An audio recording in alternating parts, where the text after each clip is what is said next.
আজ সোমবার, শাশুড়িমা বাড়িতে নেই। সংসারের সব কাজ এক হাতে কমপ্লিট করলাম। আজকে একটু বেশিই কাজ ছিল। তো সেগুলো কমপ্লিট করে তারপরে আমি চলে এসেছি রান্নাঘরে।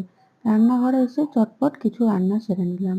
তো চলুন আজকে দুপুরের লাঞ্চ থালিটি সাজিয়ে ফেলি আপনাদের সঙ্গে গল্প করতে করতে। আজকে প্রথমেই রান্না রাখলাম গরম গরম এক বাটি ভাত, সঙ্গে এক পিস লেবু। নারকেল দিয়ে চাল কুমড়ো দিয়ে তরকারি করেছিলাম, সেটা দিলাম। আর চাল কুমড়োর ডাঁটাটা আলু দিয়ে করেছিলাম, সেটাও দিলাম। এটা আমাদের বাড়ির চাল কুমড়ো আর চাল কুমড়োর ডাঁটাটা সেখান থেকে কেটে রান্না করেছি।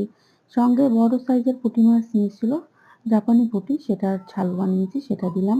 দিলাম 2 পিস আম আর শেষ পাতে খাবার জন্য 1 পিস মিষ্টি, সঙ্গে 1 গ্লাস জল। তো কেমন লাগলো আজকে দুপুরের লাঞ্চ থালি আইডিয়া?